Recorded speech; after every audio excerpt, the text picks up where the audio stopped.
Hello, everybody. Welcome to Recovery Machine, Episode 3. I'm your co-host, Corey, and I'm here with my co-host, Nathan. Good afternoon, Nathan. Good afternoon. How are you doing today, Corey? I'm very good, thanks. How are you? Oh, not too bad. I'm a little bit, feel a little run down. I think I'm maybe doing a little too much exercise lately. I got to back it down a notch or two, I think. But other than that, everything is good. Great. I'm looking forward to today. Episode 3, we decided to tackle an easy one today with looking at what addiction really is, all of its properties, how it's affected us. Should be a light one for our listeners.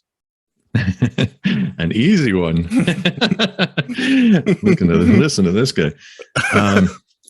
Before we get going, I wanted to just mention again that if you want to get a hold of us, if you're in that position where you are a healthcare professional and maybe you haven't found an avenue for somebody to talk to or support or help, if you need anything like that, shoot us an email and we can do our best to put you in contact with somebody who's been through a similar situation, probably in the same profession, if possible. I'm sure we could do that. So again, our email address is us, as in us, at recoverymachine.org. And send us an email anytime and let us know how you're doing and what challenges you're facing. And we'll do our best to point you in the right direction. Absolutely.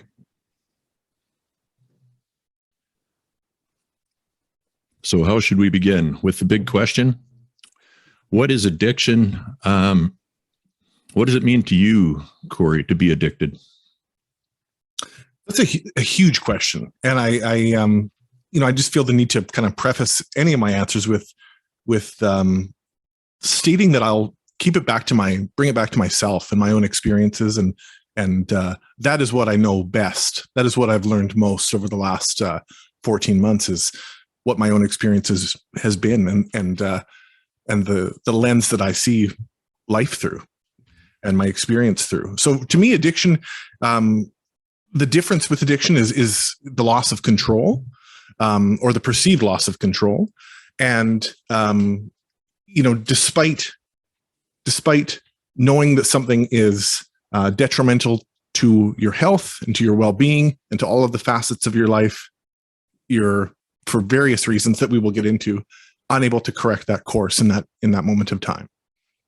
And, this could be any kind of unwanted behavior or detrimental behavior. To me, there's a vast spectrum of behaviors that can fall under the umbrella of addiction. Certainly not just substance. We are probably primarily going to talk about substance use today because that is our own frame of reference. But to me, it's so much more of that now. Yeah, exactly. I think that's a good idea. In fact, we will probably focus on opioid addiction since that was the class that got both of us. And we've definitely had most experience with that, although we, participating in groups and talking to other people who've had similar problems. I mean, obviously there's lots of different substances, but what I believe is that each substance has its own particular challenges. And I don't like the catch-all kind of approach to it where, every substance is as bad as the next. And, like a cannabis addiction is every bit as difficult to manage as an opioid addiction. And I mean, that may be the case for, if you look at individuals, case to case, that's possible. But I would say, generally speaking, there's different factors. One of the biggest factors is whether or not the substance makes you dependent upon it physically. So, for example, I know people who you could say that they are psychologically, that's an antiquated term, but you could say that they are addicted to mushrooms, magic mushrooms. They're using them all the time. They're using them recreationally. They're using them in many different ways, but I would say they're using them maybe it started out in a way that was beneficial, but has now, become less adaptive and not a positive. It's not having a positive impact on their life anymore.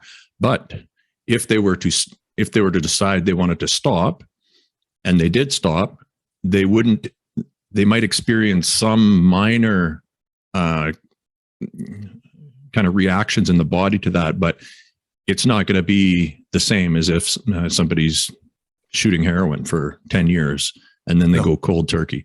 There's a big difference between those two. So that's an important thing to kind of parse out, is when you're talking about substance abuse, there's substances that cause a very real physical dependence, and there's substances that don't, but you can be addicted both ways. And I also think it's possible to be dependent on a substance, but not necessarily addicted. For instance, somebody who's on a pain medication for a legitimate reason, and they've been using it for a couple months, and it's time for them to go off the medication, and they experience some negative effects from that, but that's fine. They go through it and they go on with their life. There was a dependence there, but no addiction. So in our current day and age, the word addiction gets tossed around quite a lot. Do you think that there are more situations where the word dependence or dependency could be put in place of that?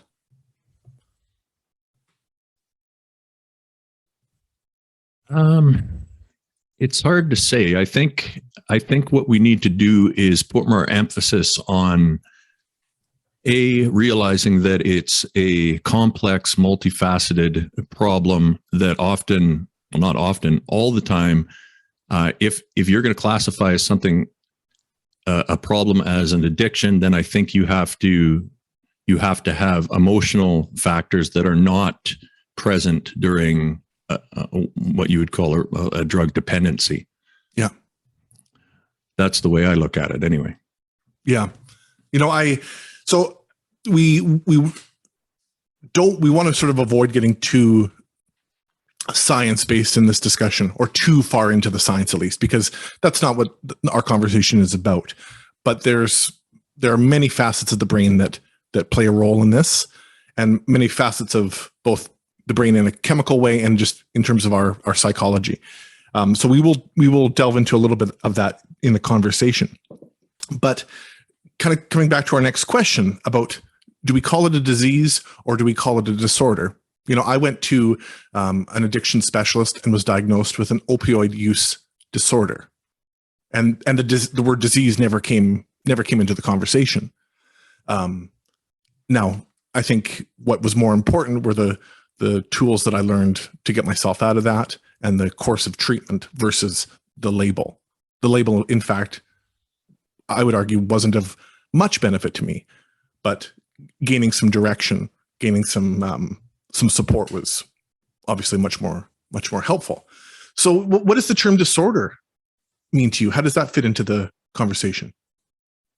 Well, I would start by saying that not only is the word disease not helpful, I would say that it's actually harmful in a lot of cases. And the reason I say that is because if you tell somebody who maybe doesn't have a lot of education, or they don't have the resources to have the background to really understand the problem, which a lot of people don't, they might think that when if you label them with a disease and you tell them that this is something that is lifelong, it's something you have no control over, it's akin to cancer or some other chronic condition. I think right away you're putting that person in a position where they're not, I think they're going to tend to throw their hands up in the air. If they believe that they can't get out of it, then you've basically taken that person's autonomy away immediately. So disempowering. Exactly. Yeah. So I don't like that word, but I mean, I don't want to get caught like semantics, especially these days, drives me insane with all the conflicts over language and stuff. But I think the way I look at it is, if you wanted to call it a disease, if you were hell bent on that, or I think you could look at it like how you look at diabetes. So you've got type 1 and you've got type 2 diabetes. Type 1 is the kind where you're born with a pancreas that just doesn't produce enough insulin. And type 2 is the kind that it basically forms slowly over time as a response to your lifestyle. So you're eating foods that are causing insulin spikes, and basically the constant high levels of glucose wear out your pancreas, and you put yourself into a position where most people come to a crossroads, and they're faced with either change your lifestyle or go on medication. So in that respect, I suppose you could say addiction is like type 2 diabetes, in that you build towards it with poor lifestyle choices. There's a little bit of genetics for sure. There's genetic components that make you make you predisposed to developing addiction, as well as type 2 diabetes. But there's still an element of choice, and there's an element of spectrum. So, you can have a very mild case of addiction, and the same with, where you're at a pre-diabetes state that can be reversed with diet and exercise. So that's one way of looking at it. But I like the author Gene Heyman. His book Disorder of Choice is probably the best kind of perspective that I've seen on it. And basically, he believes that it's an imbalance in the limbic system, which is, that checks out with the research as far as what we know is going on in the limbic system and the nucleus accumbens. It's not only that you're running out of, you're no longer producing as much endogenous opioid like endorphins and dopamine and serotonin. You're also kind of tilting your limbic system against you. So it becomes a situation where you need X amount of the drug just to feel normal. And that's the uphill battle that you're facing. In theory, yes, you could pull out of that whenever you want, but it's not as easy as just making that decision, because you become very focused on the here and now. All your decisions become, immediate gratification as opposed to delayed gratification. So yeah. I think it's not that you're powerless, and it's not that the ability to make a decision is completely gone. It's just that the difficulty level has been cranked up, if that makes sense. Yeah, absolutely. It's funny. I have got through 14 months of recovery, and only very, very recently, as you and I have delved into these conversations, has the word compulsion come into some of the reading that I've done, and that the behaviors around addictive behaviors, whatever that pattern, and we'll get into what some of the behavioral patterns are in response to environmental triggers and so forth. But there's a compulsive aspect. Certainly there's a disorder within the impulse control, or a deregulation of impulse control, and a compulsive aspect where the brain or the subconscious is guiding your actions before or even despite your conscious mind telling it otherwise. Yeah, absolutely. And this is where, our conversation, and I think the first episode about in the moment of addiction, in active addiction, where it does feel like a very rational choice, where to the onlooker, a nurse stealing drugs is highly irrational. But in that moment, it's highly rational, because because you're sort of you are not overriding, your conscious mind is not overriding your subconscious mind for various reasons. And your subconscious mind is also looking for a solution to the issues that are creeping. I would say that they're sort of floating between, the issues are floating between the subconscious and the conscious. Many of us are aware of the things that are getting us down, that are problematic within our thoughts, but we're not necessarily at a point of changing them, or a point of fully grasping what those thoughts are doing to us. Yeah, you're kind of fooling yourself, but in the beginning, it is a rational strategy to cope with the environment that you're in. I mean, for both of us, obviously, the strategy had some merit in the short term. So if you were able to somehow, and there's people out there who can do this, where say they had a legal supply of hydromorph, and we lived in a society where it was not frowned upon or stigmatized to use that, there's probably many people out there who could use it recreationally, or even in times of duress, although that I would argue that that'd be a more dangerous way to do it. Yeah. But they could do that as long as the use does not form into an addiction in a way that you continue to use the substance past its point of usefulness, if that makes sense. In other words, you're in an area where you know that you're no longer getting very much good. There's not a lot of positive coming out of use, but you're still using it just to stave off negative effects. And basically because you're stuck, you're dependent upon it, and you've got a problem. Yeah. So this kind of leads us quite naturally into one question ahead from where we had initially said we were going to go. I'm fascinated by this question about what changed in us, or what changes in any person who can go from controlled, maybe sporadic or very occasional substance use, whether it's the occasional cigarette or the occasional glass of wine, or for myself, from trying opiates as a teenager on one or two occasions, having either a positive or sort of just above neutral experience with them. What changes in our environment, in our brain, in our conscious and subconscious minds, in our spirit, to take you from being able to dabble or to use intermittently to an uncontrollable urge and a sort of a compulsive addictive behavior.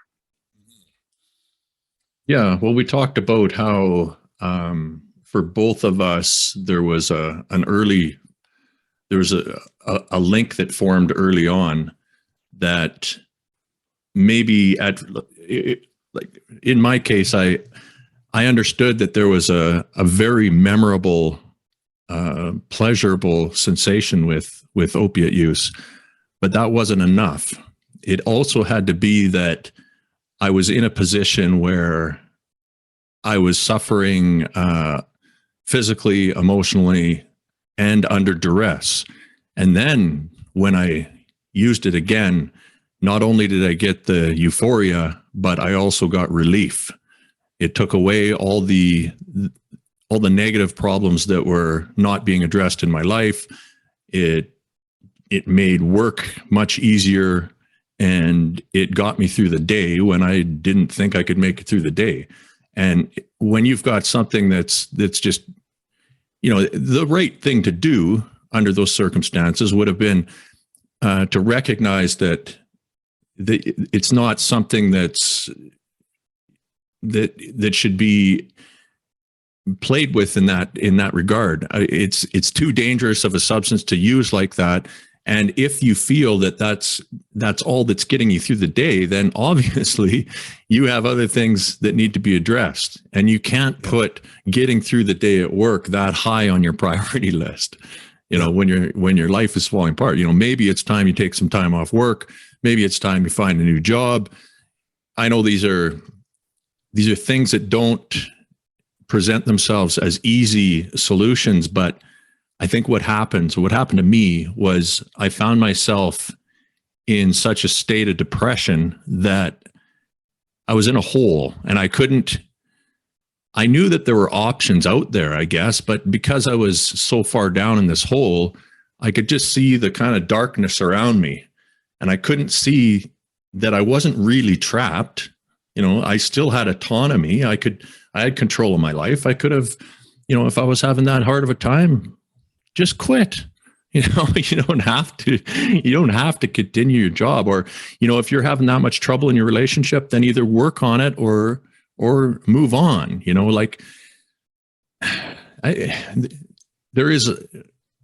We're in control of a lot more than we give ourselves credit for, and vice versa. I mean, there's obviously things that we can't control, but I think one of the things that happens when you start down that path is your ability to see options out.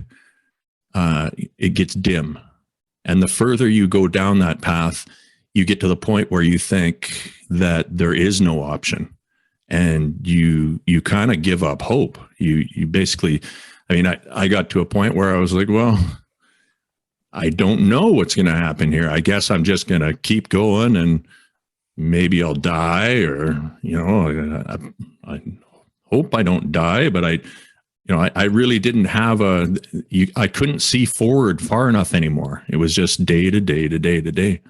Yeah. So yeah, that's that inability to see your way out when you're in that spot is definitely part of it.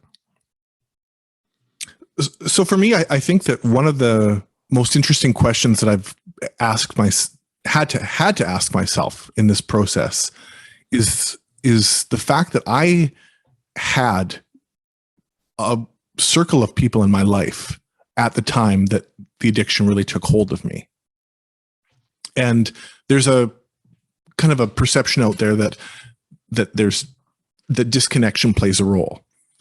And I've come to really believe that disconnection does play a role. But I was asking myself, well, Jesus, how if I have a loving family around me and a supportive group of friends and a job where people were admiring me and looking up to me, how could I have gone down this path?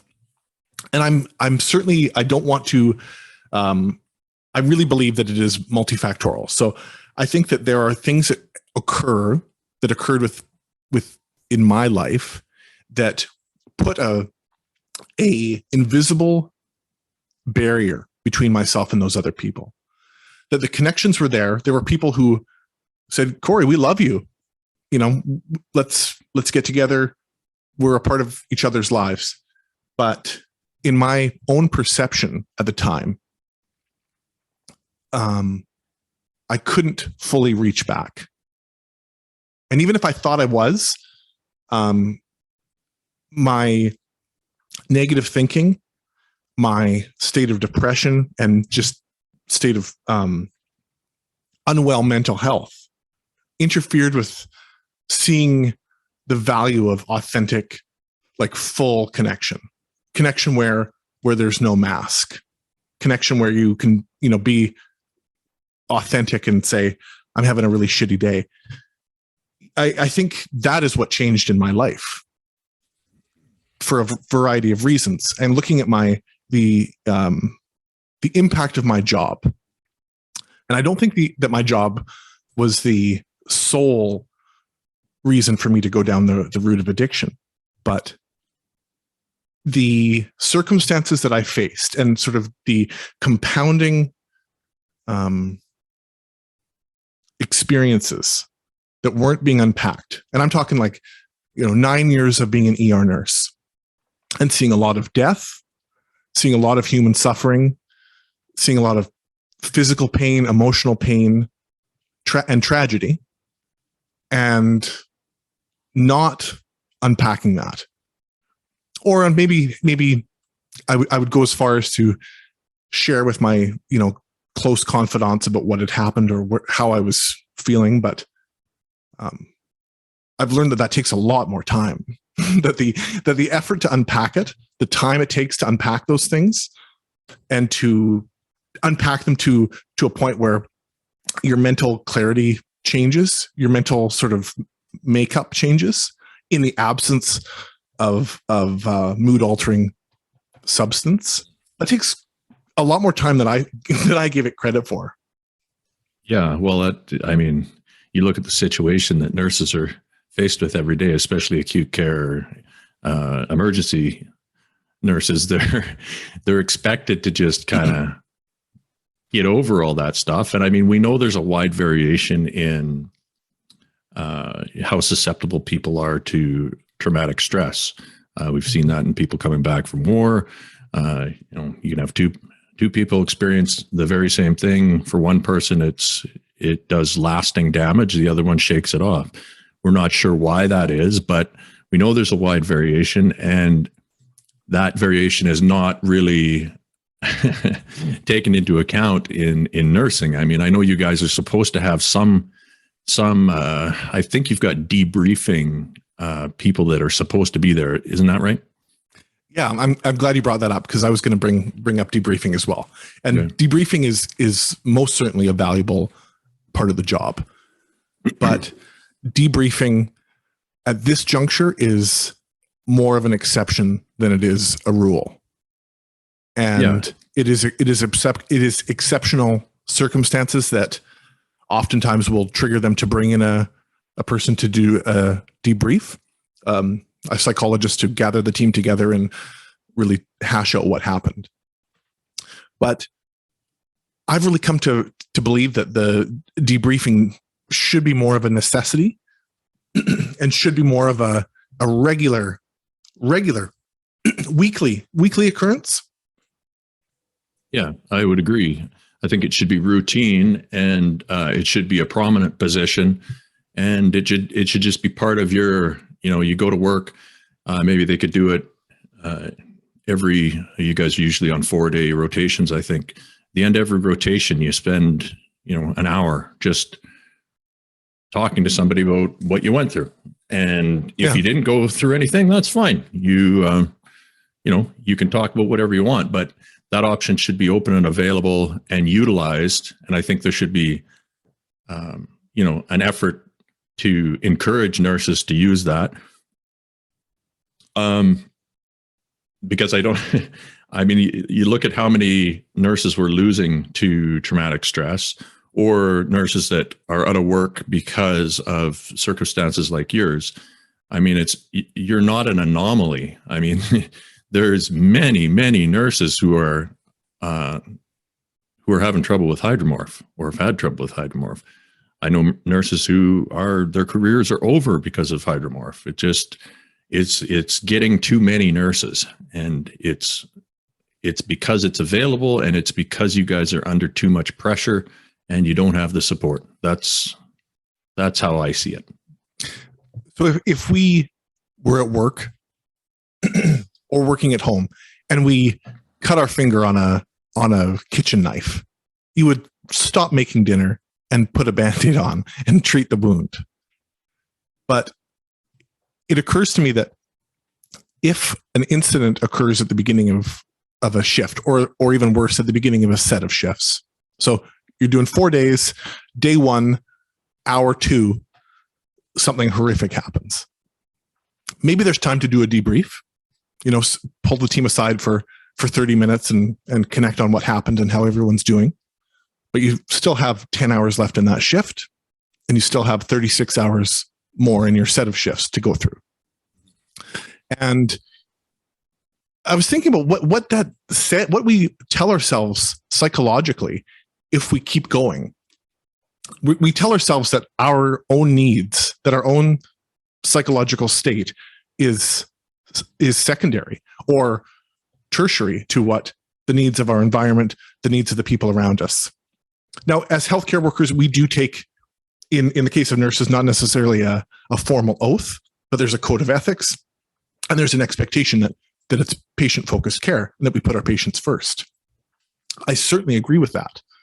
But if something happens that could be psychologically wounding to the staff, and if we don't pause and afford people the opportunity to feel connected in the expression of what happened, and to ensure that they aren't carrying on and moving forward with a burden, then we're doing a disservice to the entire system, not just to that nurse, but to the other patients that they'll see that day, the other staff that they'll be working with.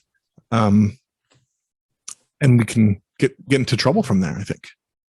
Yeah. Well, this is more preventative care stuff that our healthcare system just, for whatever reason, doesn't invest in, even though the economic returns are obvious. I mean, I can't imagine that the health authorities don't understand that these things cost a lot of money if they're not addressed. It's just, it seems that, I don't know if it's our political system where, you know, we're every few years we're voting somebody else in. So all our measures, all the things that are promoted for people to get elected are, you know, only short-term or mid-term kind of corrections to the system. There's never any, there doesn't appear to be a lot of long-term focus as far as, I mean, wouldn't you think that it would make sense to preserve the healthcare workers that you have? You've already invested all that training in them. And I don't know what the turnover is now, but I don't, I don't see a lot of support where, you know, if you're going to have to spend a whole bunch of money on hiring new nurses, as opposed to keeping the nurses you have that are already, you know, trained, especially in your whatever particular area of expertise it is, why wouldn't you invest that money in keeping them, you know, mentally fit, or even physically fit for that, or even physically fit, You know, I look at pictures of myself when I graduated from nursing school, and think back to the way I felt when I graduated from nursing school, and just the entire mind, body, spirit of myself sort of changed over that time. Again, I put that greatly on myself, and greatly on not doing the things that I needed to do to keep myself grounded and tethered, and not setting boundaries and not saying no when I needed to say no. But there's a disservice that is intertwined in the system right now that puts people in a vulnerable space. Yeah, absolutely. I just wanted to go back quickly to where you were talking about how you were finding it difficult towards the end of your active addiction, or throughout your active addiction. You were finding it difficult to kind of find solace in your friends and family. Yeah. And I think, I mean, after learning about the way that drug kind of provides all your oxytocin for you, and basically makes it so that your normal human connections are comparatively very weak or unattractive. I think you're almost, it's like taking something that blocks you from forming meaningful connections. It screws up your relationships. It screws up your friends. You're there, but you're not there, because why would you be? You know, your natural inclination towards forming those bonds is, there's no point anymore. Our normal evolutionary gear, that oxytocin molecule, is being replaced by something far more powerful. You're connected to the drug. There's no room for other people, you know? Yeah. Yeah. So that's a part of it too. So yeah, if you feel like you're alone you're in the middle of a room filled with people and you feel like you're not connecting, well, there's a reason for that. Yeah. I wrote down a quote here. I had shared the TED Talk by Rachel Wurzman with you, called Disconnected Brains, which I highly recommend. It's about 20 minutes and it's highly informative and really, really relevant to what we're talking about. I pulled out a quote because to me, I think there's just so much there that is me. Loneliness creates a hunger in the brain, which neurochemically hypersensitizes our reward system. Social isolation acts through receptors for naturally occurring opioids to leave the striatum in a state where its response to things that signal reward and pleasure are completely over the top, which results in an increased impulsivity. So again, when I first listened to this, I thought, well, I wasn't lonely. I had my family, I had my friends, I had my son. But the the presence of all of these things that were burdening me within my mental health created a feeling of loneliness. And I've learned now that that put me in a really, really vulnerable state. And when I think of how I was behaving, even aside from at work, that resulted in opioid use. At home, that resulted in eating too much, in isolating myself, in too much screen time, and just sort of continued disconnection from my circle. And it became a loop. Yeah, it's definitely a feedback loop. The game is rigged against you at that point, for sure. Yeah. You know, her mentioning of the fact that if you give non-opioid users naloxone being Narcan, which reverses opioid overdose. If you give non-opioid users Narcan, that it generates a feeling of social isolation and disconnection. Yeah. For anybody who's curious about the way that works, it's basically that drug is stopping your natural opioid-like molecules or neurotransmitters from functioning. So all your feel-good serotonin, dopamine, oxytocin, all that stuff is being slowed down or stopped, and it's putting you in a state that makes it basically it's an artificial bond blocker. Which is really bizarre because it gives credence to what we've known for a while through peer support groups and just accumulated knowledge that connection is a big deal in addiction. And that's the first real evidence I've seen, scientifically of an actual mechanism for that. So yeah, really interesting stuff. Thanks for putting me on to that. Yeah. It's a good one. And when you think of the action of the drug, the physical effect that the drug has on us, on me, certainly, it is a comforting feeling.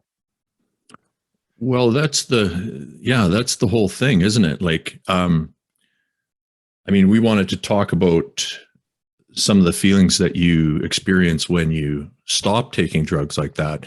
And we'll get to that. But just to kind of put it out there right now, that loneliness, that feeling of, I felt like a state of loneliness that's hard to describe. It's not just that you can't, it feels like everybody's gone and they're never coming back.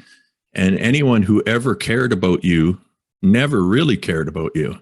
That's the pervasive feeling alongside, the mind-bending depression and all the rest of the angst and the horrible kind of nightmarish sort of texture to the whole experience. But that loneliness part, and it makes sense, right? Because you've been artificially, your brain's been on steroids as far as that's concerned. You've been just funneling this feel-good connection, kind of artificial connections, molecules in there, and then you take it away, and your limbic system freaks out. Yeah, absolutely. So Nathan, do you think that there's a genetic factor in opioid addiction? Yeah, for sure. Like I was saying with the type 2 diabetes comparison, I think that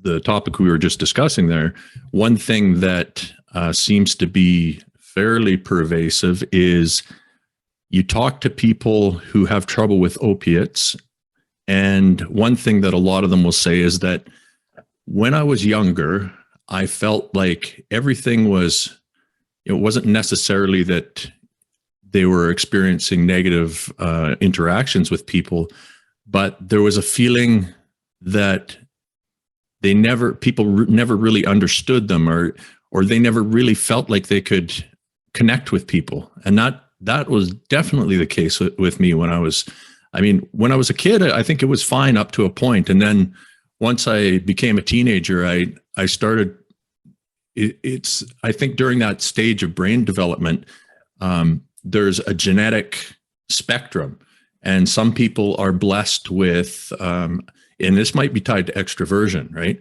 Where these people form bonds extremely quickly. And you know, people like this who they get along with everybody. They know a million people. We call them connectors or networkers, whatever you want to call them. But they just have no issues whatsoever with that. And they feel tremendously supported. And that's an awesome blessing to have. But there's the other side of it. And I think if you're an individual who finds it difficult to form those kind of connections, and then you run into something that all of a sudden just, pours a bunch of gasoline on that nice warm fire, of course, you're gonna gravitate towards that. So that would be one example of a genetic predisposition right there. There are certainly different ingredients in the recipe, and the memory that I had, and I've shared this with the people in my life since I've been in the journey of recovery here, is I remember from a very early age, and I'm talking 5 or 6 years old, asking the question of, what is the point of this? If we all die, if this all ends, what is the point? Now, I was not a depressed kid. I was a kid who had experienced loss early in life, early childhood loss and grief, very early. Can you tell us what that loss was? So my oldest sister died when I was 11 months old. So this is not something that I have any memory of, but it is certainly was a factor in the home that I grew up in, and growing up in a family that was moving through grief and loss and tragedy. So I think that contributed to that question that I was asking myself at age 5 or 6 of what's the point? What are we doing here? And we were going to come to the question later on about what worked for us. But there's a huge piece for me was coming back to that question that I was asking myself, from 30 years ago. So we'll come to that, but it's interesting that there is a commonality there in people, that sort of this not necessarily a nameable characteristic or trait, but there's a social dissatisfaction and a sensitivity. Yeah. There's certainly a sensitivity. People who have a higher probability of getting into trouble with substances, I think, are people who tend to feel other people's emotions a little more acutely. Yeah. Which can be, it can be a gift and a curse. These people tend to be a little easier to, they tend to be the people that you go to when you want to talk to somebody, right? Because they're good listeners. They kind of understand. And they also tend to be healthcare workers. Yes. Right? Yes. So, which is, again, it makes you a better healthcare worker, but it also burns you out faster because you connect on that level with people in a more efficient way. Right. So so you take on whatever their problems are, you take on the feeling, and then you go home and you can't shake it. And that piles up and it piles up. And that's another trait. The other thing I think that, for me was a big factor is I tend to be pessimistic, as in if I don't make a conscious effort, then I tend to gravitate towards darkness. Just my default setting is to pick out bad, right? And that's an evolutionary trait that served humans at one time and still does in a way. So I understand the way that came about and the way that it got selected for and why I'm like that. But back when, I think things really started to unravel for me in my early 30s. And when I think back to the way I was viewing the world at that time, I I wasn't putting the discipline and the effort into my attitude and my perspective and the way that I chose to see the world, because that is a decision as well. You can train your mind to focus on, it doesn't always, you don't have to always see the darkness. And it took me a while to understand that. But when I first started getting into trouble with opiates, it was, I think there was a part of me that just always kind of considered life itself to be a burden in a way. So I didn't place a whole lot of value on the experience of life itself. As far as whether I lived or died, I mean, I didn't want to die, but I just didn't. I didn't care, to be honest. And I think that has a lot to do with your resilience. And with no resilience going into an addictive state like that, you're much more susceptible. So my attitude, just that part, something that's, yes, it's a trait. We know that introversion, extroversion, pessimism, optimism, all these things, there's definitely a genetic component to it, but they're not written in stone. These things can be developed, that your mind can be trained, and you can change the way that you see the world, and thus gain the resilience that would keep you out of those situations had it been there in the first place. Yeah, absolutely. And to me, that changing of our mental, of how we perceive our world and how we harness our pessimism also comes down to boundaries. And it's setting that boundary where we say, I'm not going to let this affect me to this degree, or here, the adage of the things that we have control over and the things that we don't. To me, that's why boundaries is it's like almost a universal thing that is taught in every style of recovery program. Boundaries seems to be a discussion point.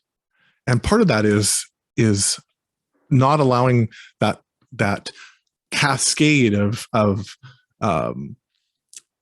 negatively viewing the world and letting all of the burdens pile up on us. It's saying, no, this is what I can do, and this is what I can't. At least for me, that's been a huge part of it. Yeah. So what about the environment? This is such a fascinating talking point in the discussion about addiction, because there are examples in every community where you can see specific environments that seem to be connected with addiction. And then there are ones that are a little bit more sneaky and you don't necessarily see the connections there. But environment, it has been studied and it has shown that environment plays a big role. And in myself, environment came down to the stimulus that caused me so much sort of agitation, disconnection, unresolved and protracted grief, and being in that hyper-stimulating environment where I was essentially reliving the traumas that I had experienced over the course of being an ER nurse for so many years. But it's not everyone has that kind of environment. So what do you see the environment playing in addiction? Well, there's a few things that I've seen in the literature to support factors in early development, like I think, what is it, 2 to 3, maybe 2 to 4 years old. That period of time where you're developing is particularly important for the child, in that the environment that they're in and whatever state their parents are in emotionally tends to kind of be soaked up like a sponge. So it can set you off on a course for, either a calm, relaxed person or a hypervigilant person or whatever it may be. So when one of the things they like to do is a big push with substance abuse issues, or everyone wants to point to trauma, and what I've seen and what what I've lived through, I mean, I don't have any kind of trauma that would be near enough in my childhood to warrant, as far as I went with drugs. And I don't think that trauma is the end all and be all of the motivation towards drug use or the loss of control with drug use. Agreed.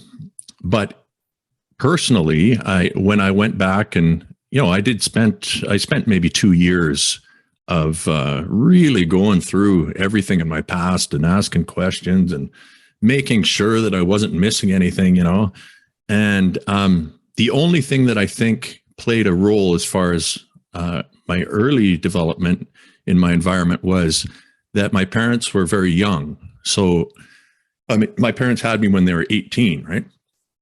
And there was a period of time when I was, in that area that I was talking about, where you're 2, 3, 4 years old, where my father was working in another location, like in another town. He'd have to go up north to work. And I think when I talked to my mom about that, I think when he was gone, my parents have a very strong relationship. They're kind of like two peas in a pod type of thing. And when he was gone, my mom, I can remember a feeling of anxiety and just a layer of stress that wasn't there before. And that layer of stress and anxiety that was, coming from my mom, but being perceived by me as the older sibling. And when I talked to my sister, she was very, very young and she doesn't remember anything about this, but that I think is the only part of my environment growing up that caused me to be predisposed towards drug use. And the way that it did that was that I took on a certain level of anxiety. And as I developed, I couldn't recognize it for what it was until, it was maybe when I was 16 or 17, I started to realize that maybe this wasn't how everybody felt, and that I called it the beehive. And it's just a feeling in my chest, like right around my solar plexus. Yeah. That it's a feeling of angst and sort of dread. And it's always there, but it was elevated during social interactions. And I didn't realize it at the time, but I think I had a little bit of social anxiety and still do, which is, no big deal. But if you don't know what it is, I can remember the first time I tried alcohol, one of the greatest things about it was that beehive went away. I was like, holy shit, is this ever nice? And I can interact with people and I don't feel uncomfortable, and, it was great. But opiates did the same thing. They absolutely quieted that feeling of angst down and took it right away. And of course, when I went off them, the beehive was like it was hit with a baseball bat, right? It took a long time to settle down again. But yeah, I mean, that's an environmental factor early on. How much of a factor do you think? Now, I know, I mean, it's amazing that your parents are still going. Actually, I think the rate for divorce after losing a child is like 90% or something, isn't it? Yeah, it's extremely high. Yeah, it's extremely high. So kudos to your folks for making it through that. That takes an incredible amount of guts and fortitude. I don't think it's one of those experiences that you could only ever understand if it happened to you, and you definitely, you'd hope it never did. But yeah, what do you think they're struggling with that loss? How do you think that reflected on you growing up? The thing that I've come to again and again with that, because it was a very loving, nurturing, warm home that I grew up in. But because of my age, I don't remember those key first couple of years after the death of my sister. And I think that having parents who must have been grieving and having a really difficult time Granted, they were in intensive therapy, on a full-time basis, but I think that it shaped me to self-regulate my emotional reactions and to internalize difficult emotions in some ways. You didn't want to burden them? I think didn't want to burden them, and became good, right? Too good in many cases, I think. And I had read a piece recently about that if a child, for whatever reason may be, if a child sort of internalizes their emotional response to a situation, or feels that they have to internalize it, and for whatever reason they can't express it outwardly, or that the expression of it outwardly results in a negative reaction, or in a stress response, then the response of the child is to continue to internalize. And I was an expressive kid in many ways, but I think I was probably, even at an age before I can remember, I knew to be easier on my parents at times.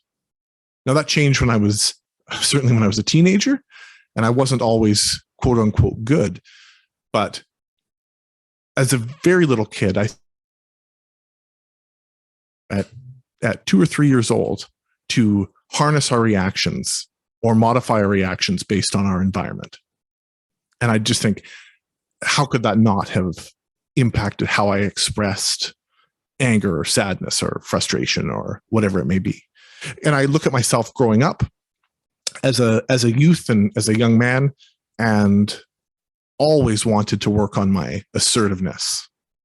And I remember being in nursing school thinking that assertiveness was one of my really big learning needs, setting boundaries and being assertive. And I thought that assertiveness meant, really fiercely standing up for yourself and not putting up with any shit and being tough. And I never got there.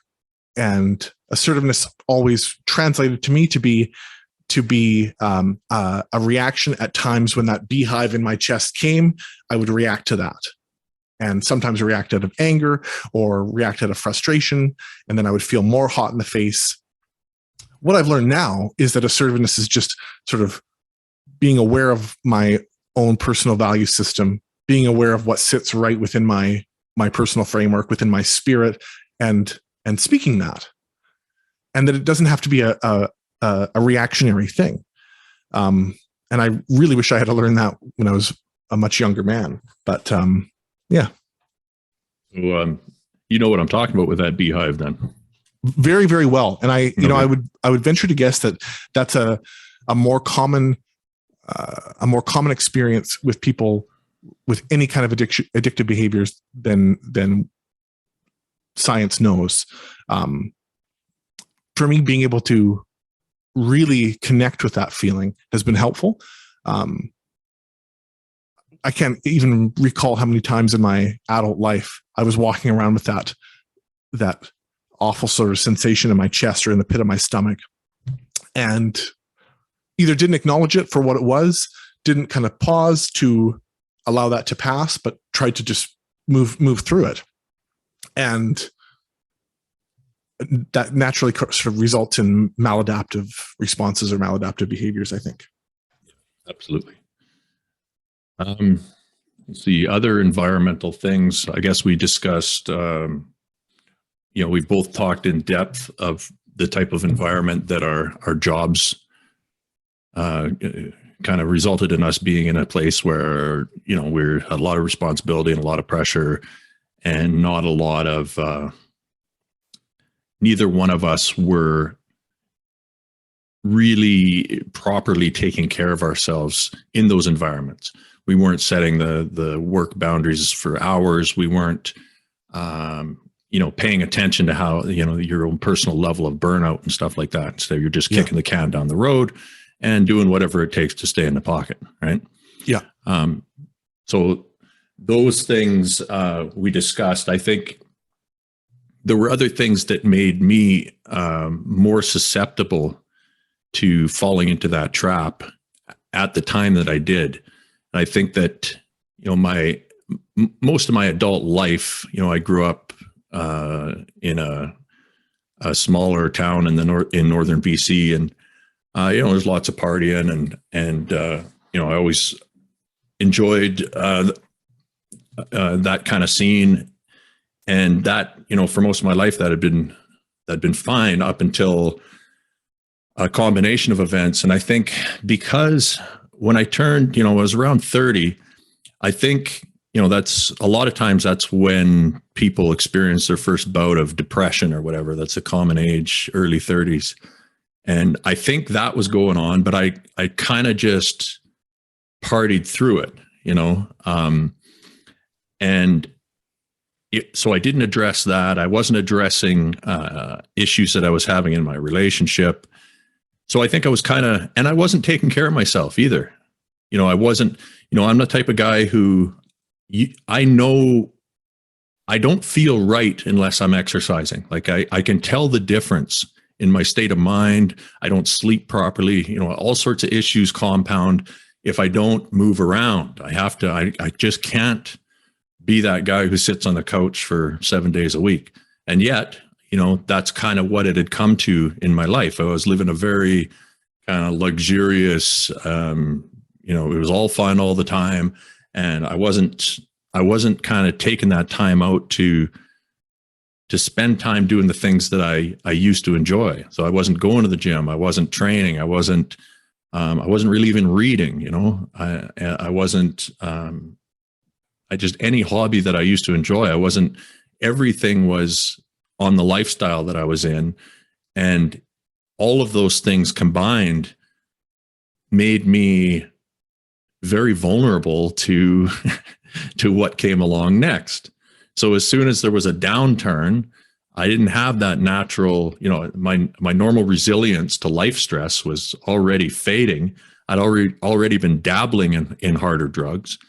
And all it took was, a couple gut punches from life. And I was I was basically very susceptible to what came next. So I think for me, those are the cues of the environmental factors, emotional factors that kind of led me down that path, I guess you could say. Oh yeah. Yeah. The brain has a remarkable ability to remember the rewards that it receives. And even if we're not taking that same neural pathway, that same road every day, it remembers how to get there. Yeah, absolutely. Would you say, like, what kind of stuff made you more susceptible? Like what set you up to fail as far as your addiction was concerned?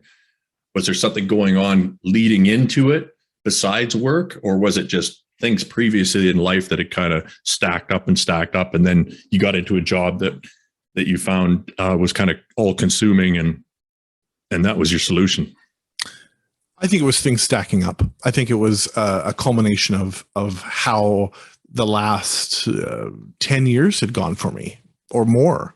And yeah, not taking care of my body, mind, and spirit.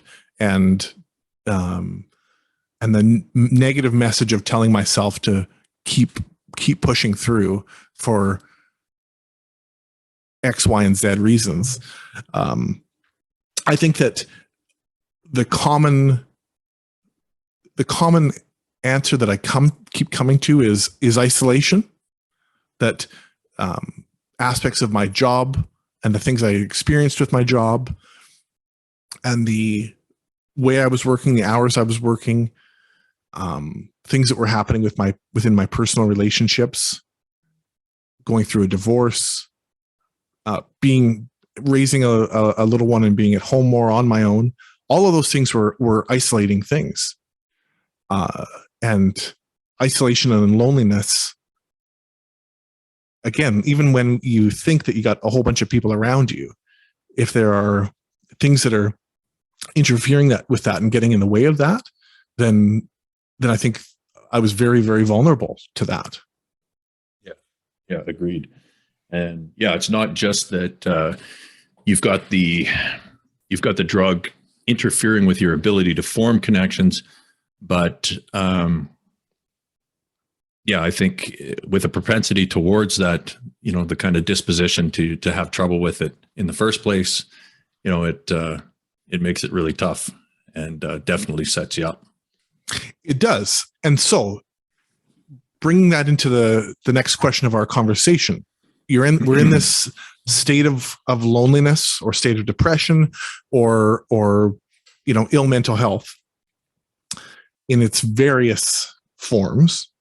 And then we do something that gives us a reward from the drug, makes us feel soothed or makes us feel better or euphoric or whatever you want to call it. But then there's also a chemical reward of this dopamine surge from the behaviors that are associated with the addiction and from taking the substance itself. So that chemical reward is not just putting a Band-Aid on it, but it's really, really giving our brain that message that it is working. And it's more than just a thought process. It's a chemical process that's telling us that it's not only working, but that it's working for us and feeling really, really good, and that you got to keep going with it. Yeah. So the thing that comes to mind for me is a nurse who's becomes addicted to hydromorphone is pocketing the hydromorphone. And let's just for a second there pause and just clarify that there are multiple ways to get hydromorphone out of a hospital. Yes. Including taking it directly out of the, what are they called? Pyxis machine or? Yeah. So you could do that.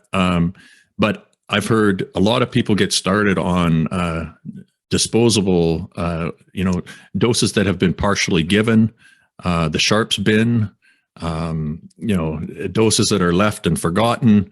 So there's multiple ways that this can happen. Yeah. Thank you for clarifying that. And that's exactly true. I think that's from the people I've talked to, that seems to be the most common way, is initially at least, is that it's lying around. It's everywhere.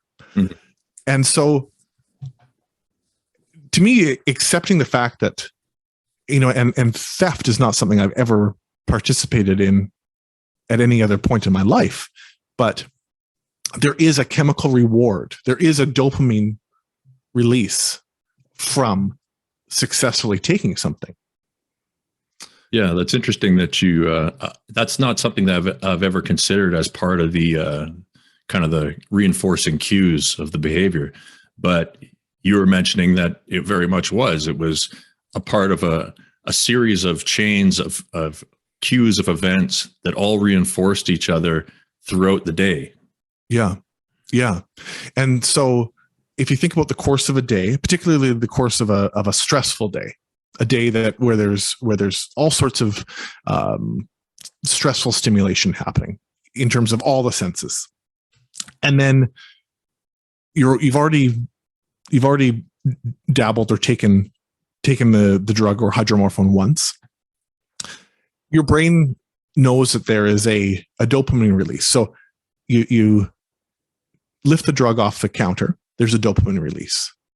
You go to whatever private spot that you're going to go and use, and you've even if you're not necessarily consciously getting off on that feeling, your brain knows that it is succeeding in that course of action.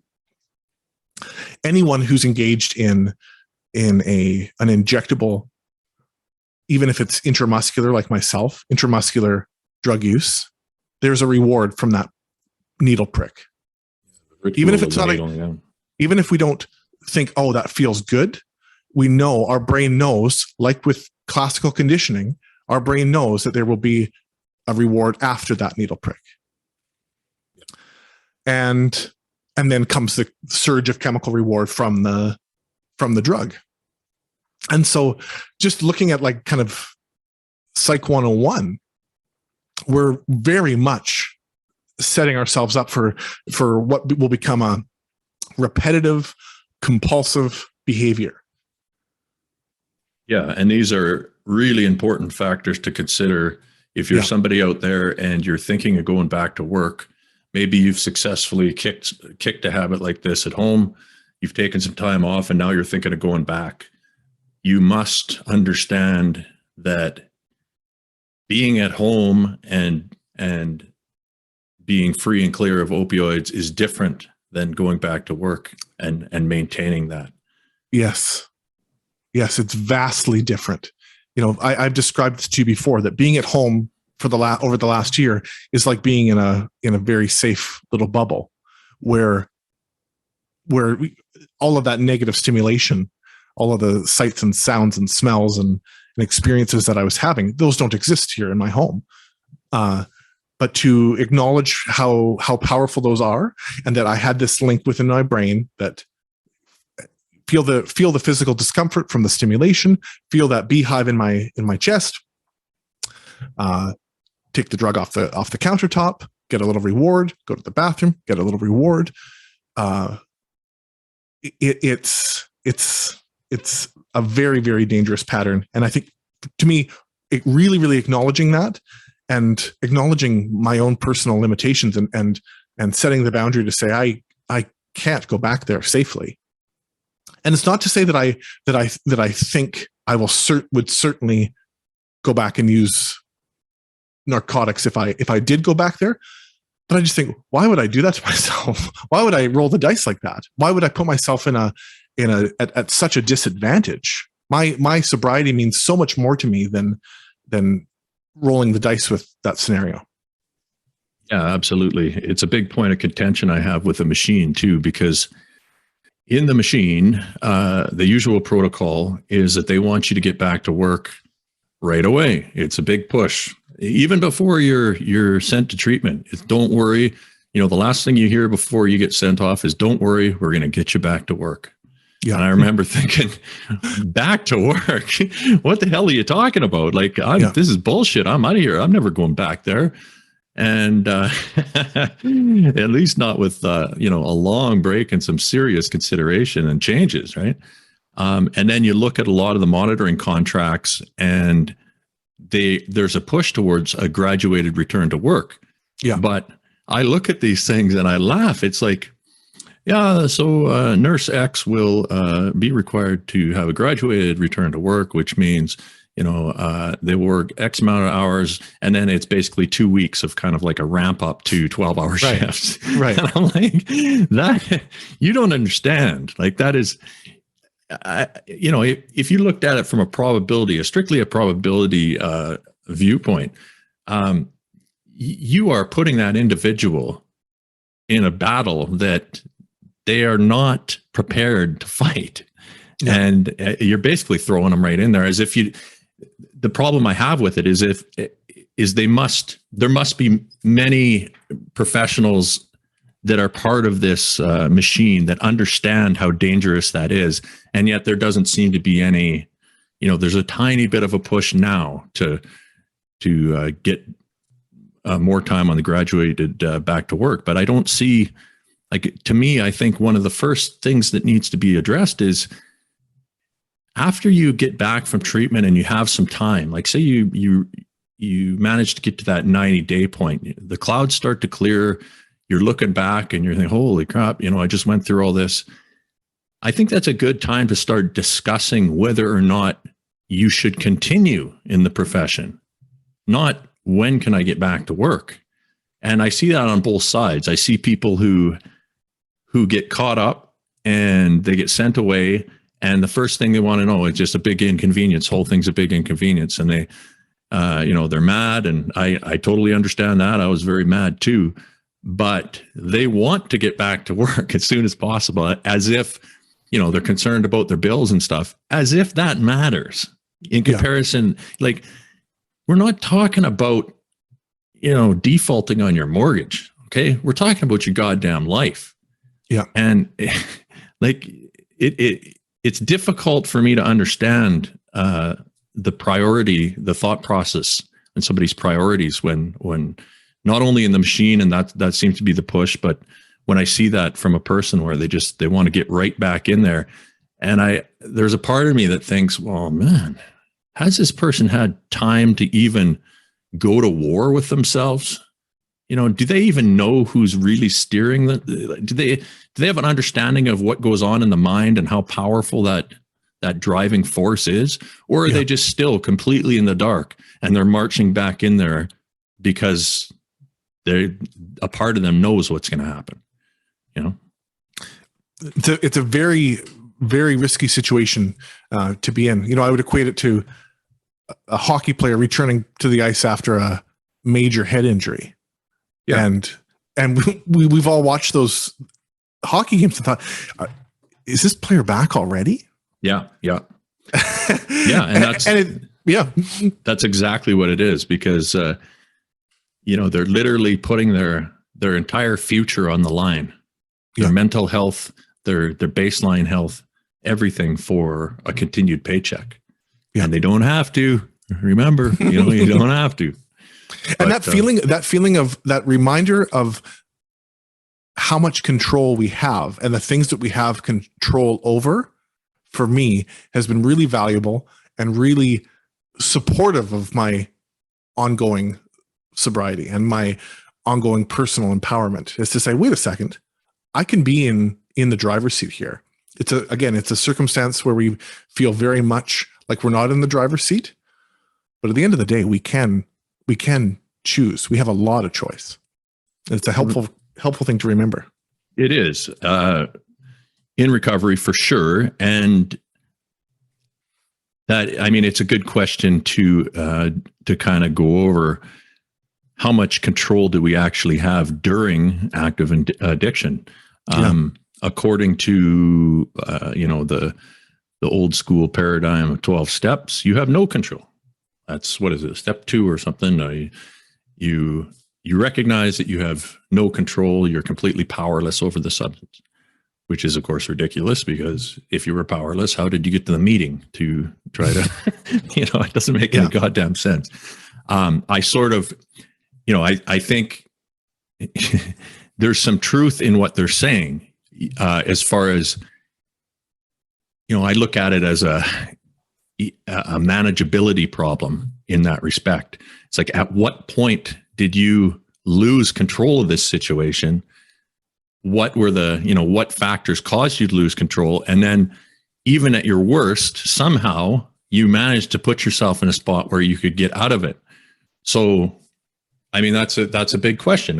How much control did you feel you had at the time? Yeah. I think initially I felt like I had a lot of control. Okay. And I think it made me feel as though I had even more control than before, because now I had a performance enhancer, so to speak. And in working in an environment where there's oftentimes a feeling of a loss of control, it was like hey, not only do I have a performance enhancer, but you can't get me. I'm running my own show here. Admittedly, very dysfunctional thinking, but it was a false sense of control in an environment that made me feel out of control. Now, going back to your question, though, I did feel that I had control over that behavior of substance use. However, on a weekly basis, on the day before or the morning before I would return to work, and I would tell myself, I'm not going to use today, and then get to work and follow that pathway of substance use. In those moments, I was aware that I was losing control of that. And as it went on, I was really aware that not only that, but that I was requiring more drug to get the same high, and that the compulsion was becoming more and more irrational, where I knew that I had taken the drug and was high, so to speak, but that compulsion would still be there. And so the last couple of weeks of work, the last set of shifts in particular, I look back and I shake my head and cringe at what I was doing, because it was completely out of control, where I would take a dose of the drug and then like 20 minutes or 30 minutes later say, no, I need more of that now. I need to go do that again. And that ability to override and say, stop, you do not need to do that. That is an irrational belief that you need to do that right now, that you can't cope with this situation. And again, we've talked about, and we're about to get to the conversation about what works.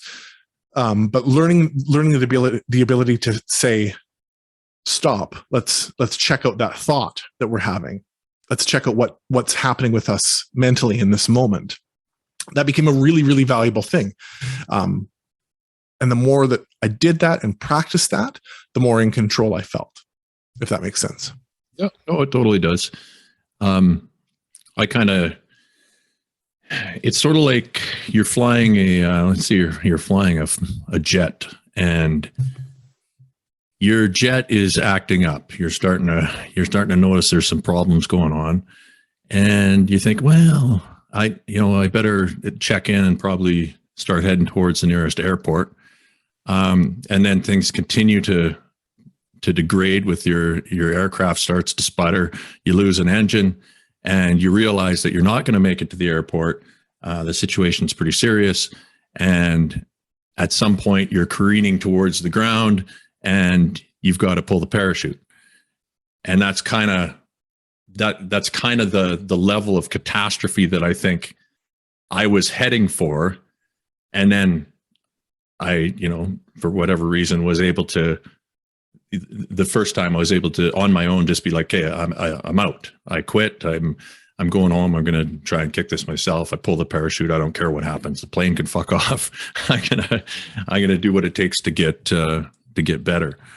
But yeah, it's kind of like it's a progressive. It's like the deck is being stacked against you progressively. And the longer you kind of stay with it, the harder it gets to correct your course. And I mean, you could look at people who, imagine somebody with no resources, no social resources, no financial resources, no education. They're homeless, and they've been using crack cocaine, methamphetamines, all hard drugs for 20 plus years via intravenous use. You look at that situation and ask, how much control does that person have? Well, they're in big trouble.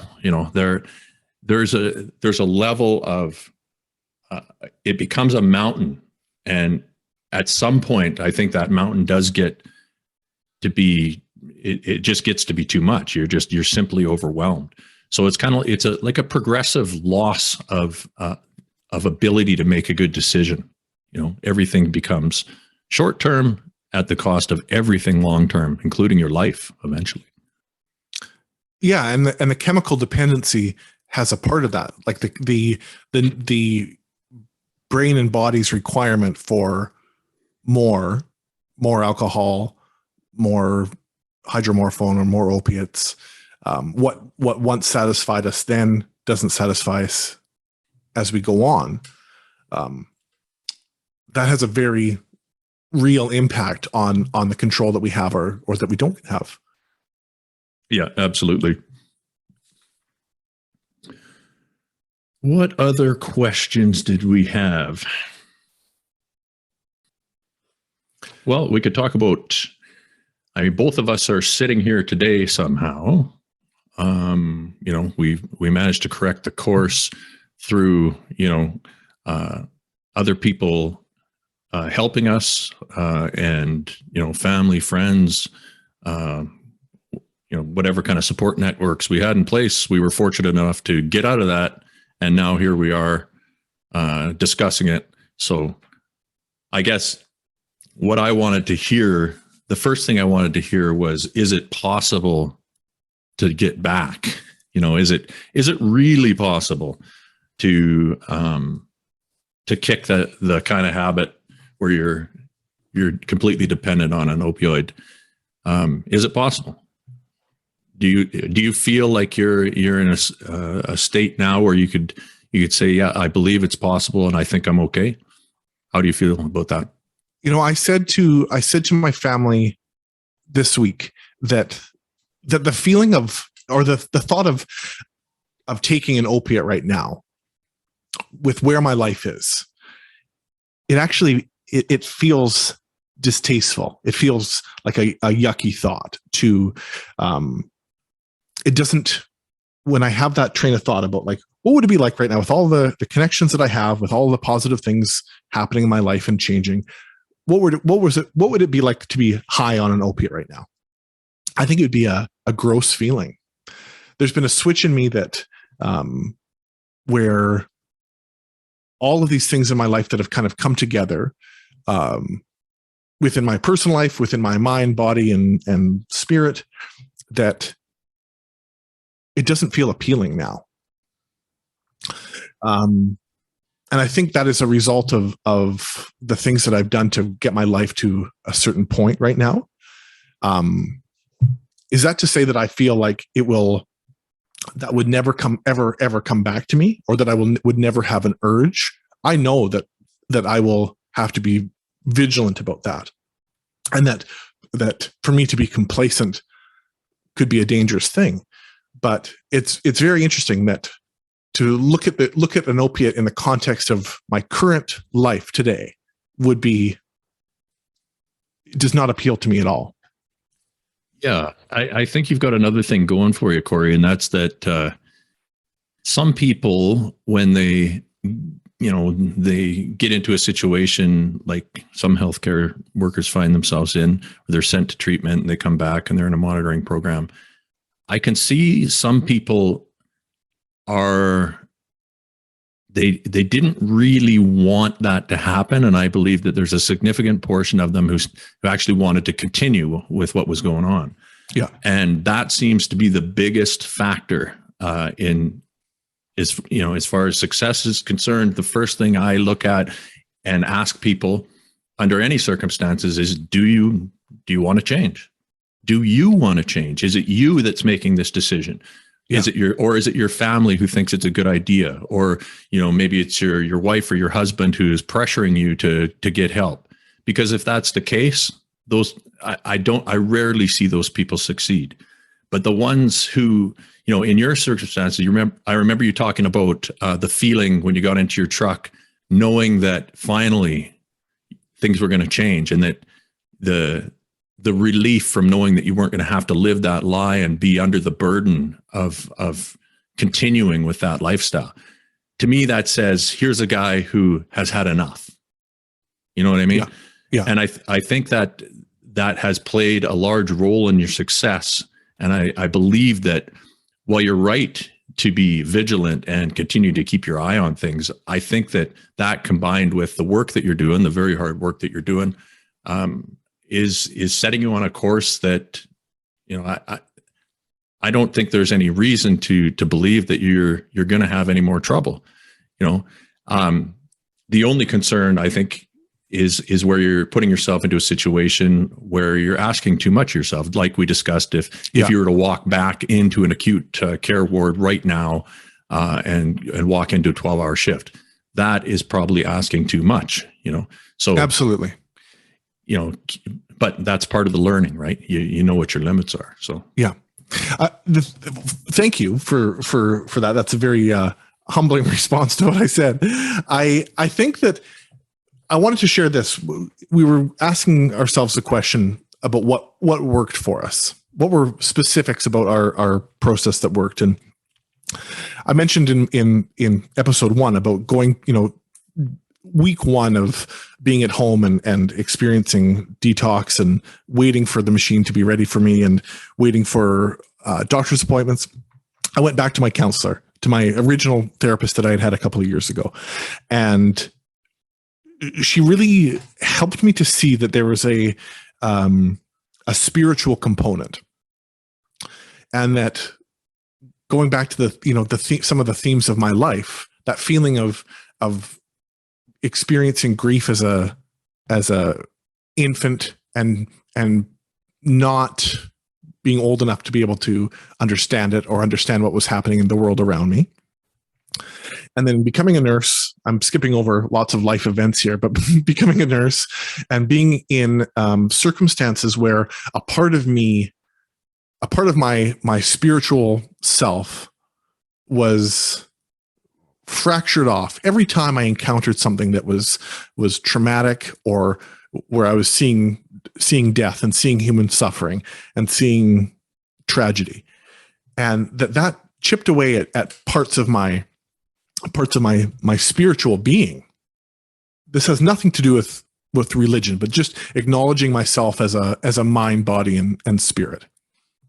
And so one of the things that we did was art exercises that allowed me to kind of call that piece of myself back and to say, like, and it, this was exhausting to go over, like, so in the first month and a half of being at home, I produced something like 25 pieces of art, all from situations that had taken a piece of me in one way or another, or where, and how did I determine that it took a piece of me? It was unresolved.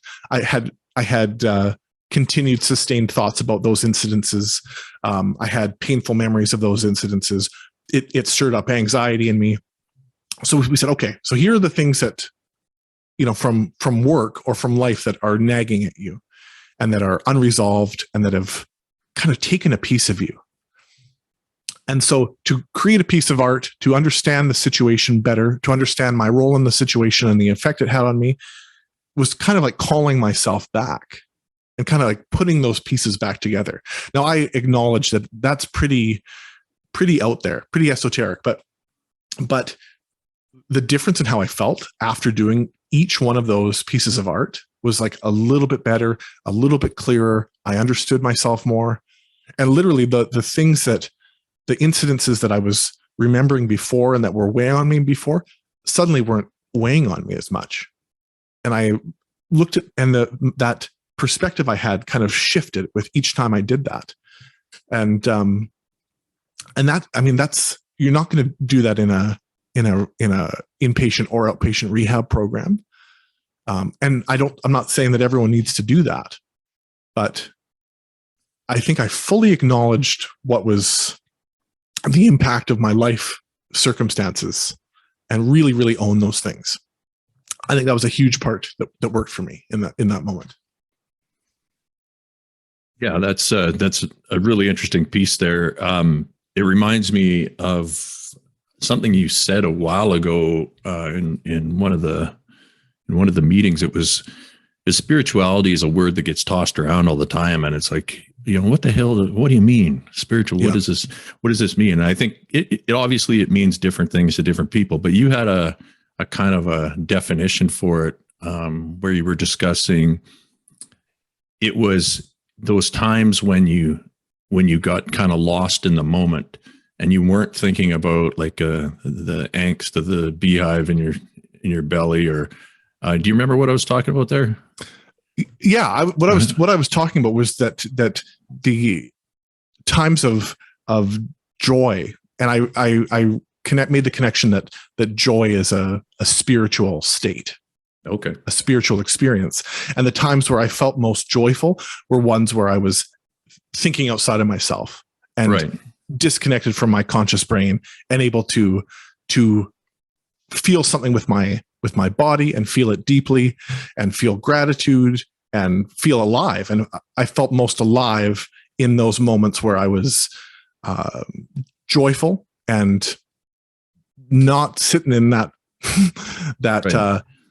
the recesses of my conscious mind.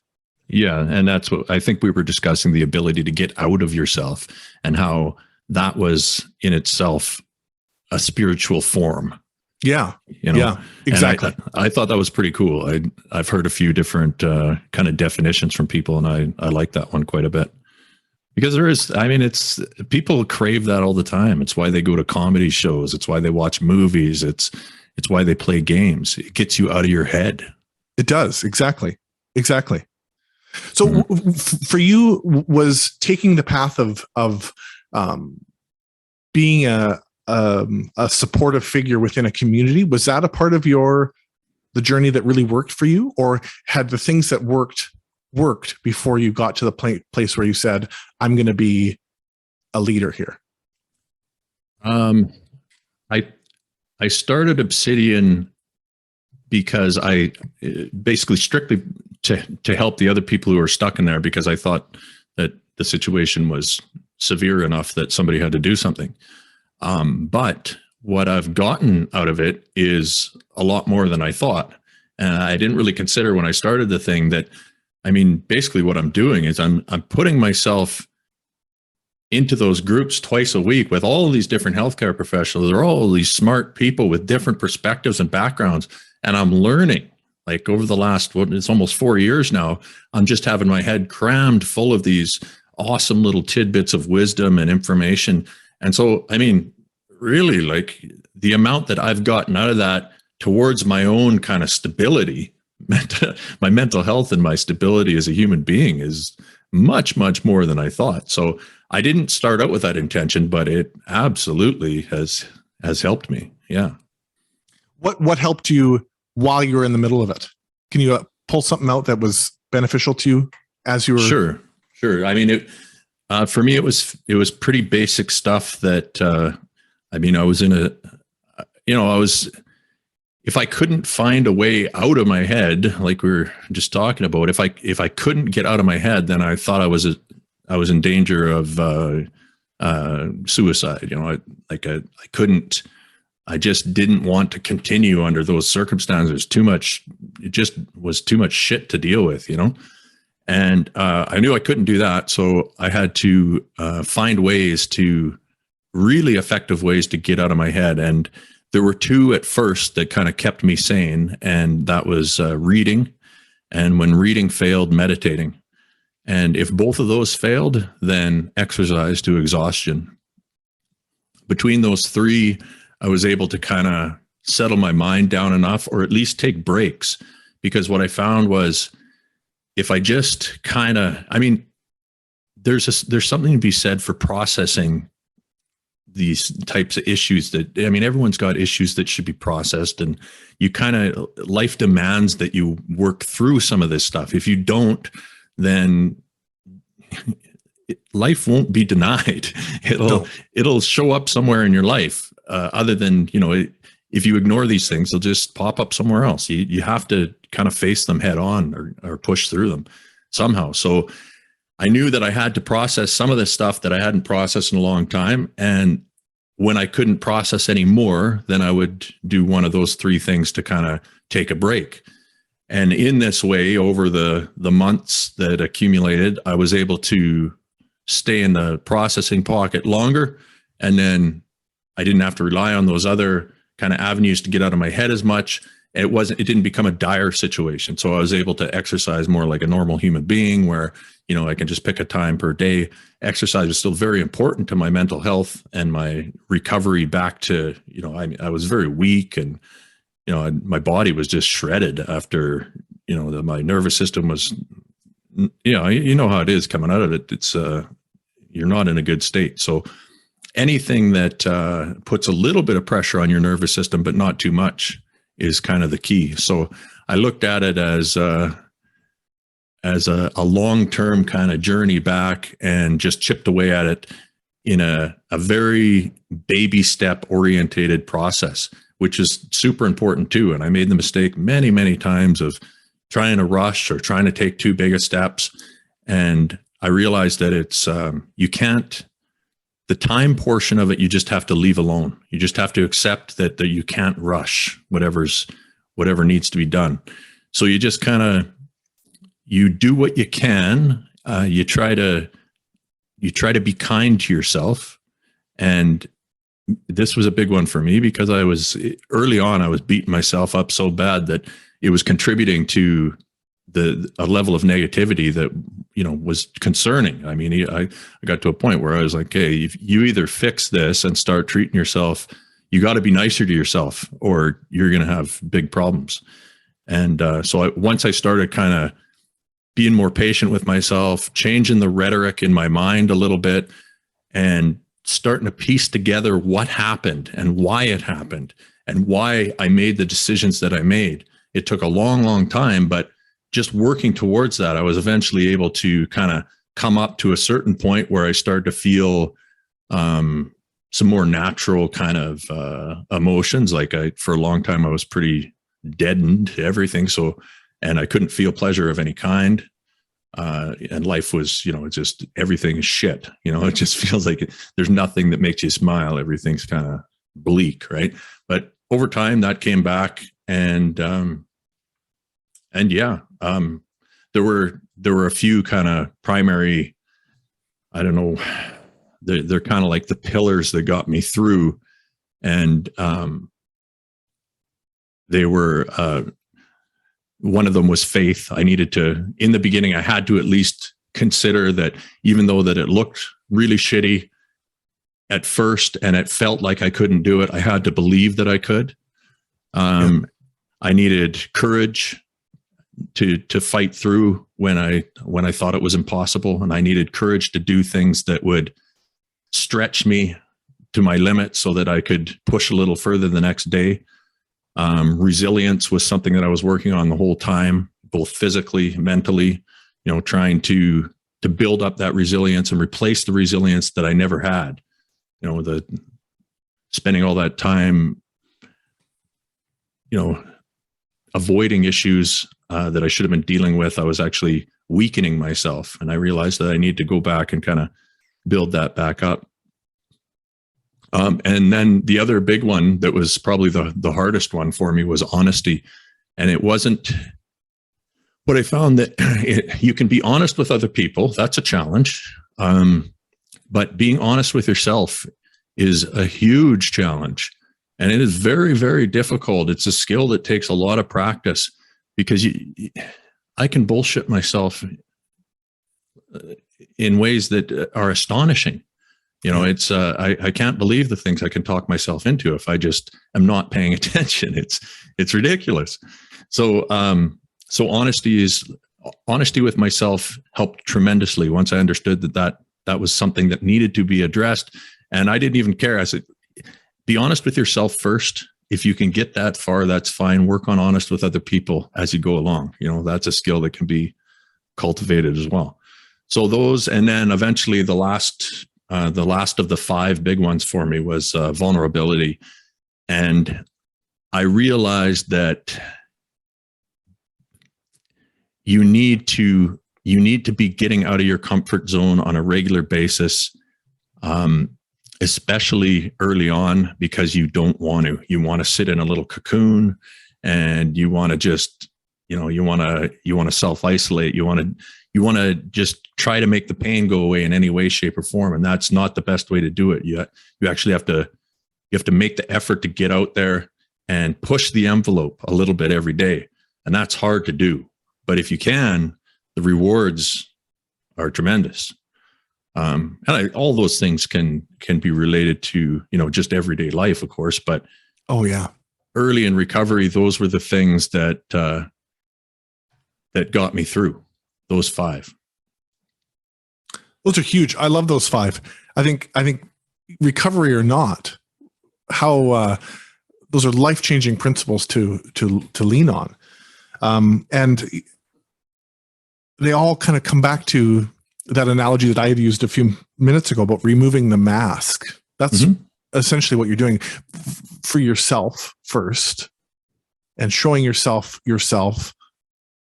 being kind to yourself, and then removing the outward mask as well. So that question, or that topic, kind of leads me to this next question, Nathan. And I wonder if you think this is a good place to wrap up on, about the question of what does it mean to be recovered, and is recovery truly possible? Yes and yes. I think that is a good spot to end it on. I think we're almost at 2 hours here, so yeah, it's probably good, man. We can chat about this stuff, man. Pretty amazing. What does it mean to be recovered? Well, I mean, there's all sorts of different things you could say about that, I guess. For me, it's about regaining my autonomy as a person and not being a slave to a substance. Not being, I mean, oxycodone demands a certain amount of maintenance. It takes a lot away from you. And in the end, it doesn't give a lot back. So having that removed allows me to have a future. And that's something for a long time I didn't think I was going to have, or I didn't consider it. Yeah. And you'll hear that often from people who have gotten back to a place where they can kind of get their bearings again. And they look around like, I can start making decisions now that actually affect me long term, which is quite a luxury after years of not being able to do so, right? Yeah. So that part is big. And I've learned a lot about my own limits, I think. You know, when I was in my 20s, and it's, you know, definitely my 20s, but early 30s, I just thought that I could just kind of do whatever and always be okay, you know, and I proved that is incorrect. A very, very lengthy, expensive, and difficult experiment has led me to the conclusion that I am not, in fact, invincible. And there are certain substances that I can't manage, and oxycodone is one of them. And it's so dangerous for me that it's something that I'll have to avoid it for the rest of my life, and that's fine. I'm totally fine with that. And so for me, you know, it's regaining whatever control we have over our own lives as a human. I've regained that extent of control, I feel. So for me, that's what it means to be recovered. Yeah. Yourself? Great answer. I think, so first of all, I've been fascinated with the word recovery, that it implies that there's a full healing that occurs. Recovery from an injury means that your broken leg is healed and you can go back to riding a bike and running on it and doing all of your normal things. In the context of substance abuse, I'm not sure that it means quite the same thing. I'm admittedly guilty of quoting therapists, and I am fortunate enough that I've had really great, and still have a really great therapist. But this was presented to me, this question of, would you say that you fully heal from grief? I think anybody who has experienced grief and loss in their life would say, no, you don't fully heal from that. You don't fully recover from grief. It shapes you. It changes you. It becomes a part of you. It has a presence in your life. And I think for me, recovery will be the same thing, that I agree with you with what you said, that my risks are down. I'm well connected. I'm well tethered. I've learned a ton about myself. But what happened to me, you know, over a year ago now, will stay with me to some degree, and it will be a part of my life to some degree. The beautiful thing is that it's a positive part of becoming a positive part of my life. It's been something that has made me more connected. It has taught me a ton about myself, taught me a ton about humanity and other people. I've gained friends, I've gained connections. So if that's what it means for it to be a part of my life, then damn, I wish I had found it a long time ago. But I think for me to at least acknowledge that it is a presence is probably a healthy thing. And to acknowledge that I have genetic risk factors. I have environmental triggers. I have feelings within myself that need to be acknowledged and need to be nurtured and looked after and not neglected. Then so be it. Like, those are things that I'm able to live with and able to move forward with, knowing. And it was not knowing and not acknowledging all those things that were a huge factor to send me down the path of addiction. So that's what it means for me. I also know that it means different things for different people, and that's okay too. But I think at the very least to know that there's work to be put in, and that